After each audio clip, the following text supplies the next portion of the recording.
మాట్లాడటం రాదని అంటున్నారు. అవును, వాళ్ళు చెప్పింది నిజమే. కానీ నాకు వాళ్ళలా బెదిరించి మాట్లాడటం రాదు. దొంగ ఏడుపులు ఏడుస్తుందా అంటున్నారు.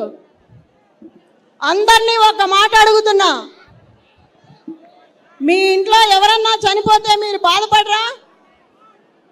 చనిపోయిన వ్యక్తి గురించి వేలాది మంది తరలి వచ్చి అమ్మా నీకు మేమున్నామంటే గుండె బాధపడదా?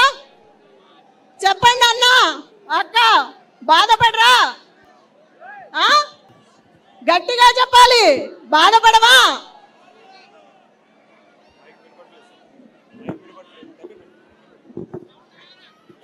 చెప్పండి, బాధ ఉండదా?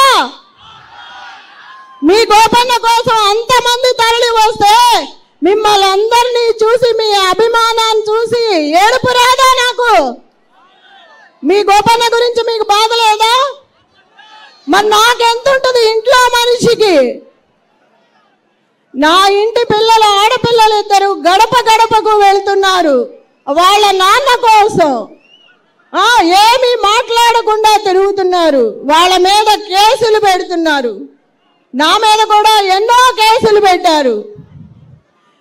మీ అందరి గుండెలో గోపన్న అభిమానం ఎంత ఉందో వచ్చిన అందరినీ చూస్తే తెలుస్తుంది. అంత బాధ ఉండి కూడా మనం ఇవాళ వచ్చామంటే గోపన్న గురించే కదా. ఎవరైనా అంతా కలిసి చేసుకుంటున్నాము. అర్ధరాత్రైనా అపరాత్రైనా ఎవరైనా సరే మీ గోపన్న నెంబర్కి కాల్ చేస్తే మీ ఇంటికి వచ్చి నేను నిలబడతాను, మీకు అండగా ఉంటాను, మీకు ధైర్యాన్ని ఇస్తాను. మీ ఇంటి ఆడబిడ్డలా నన్ను ఆశీర్వదించండి, మీకు తోడుగా ఉంటాను. ఎవ్వరికీ భయపడాల్సిన అవసరం లేదు.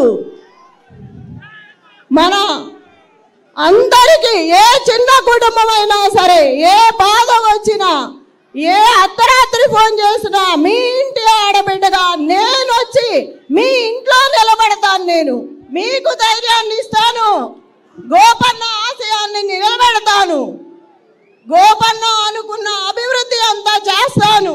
ఎవ్వరికీ భయపడాల్సిన అవసరం లేదు.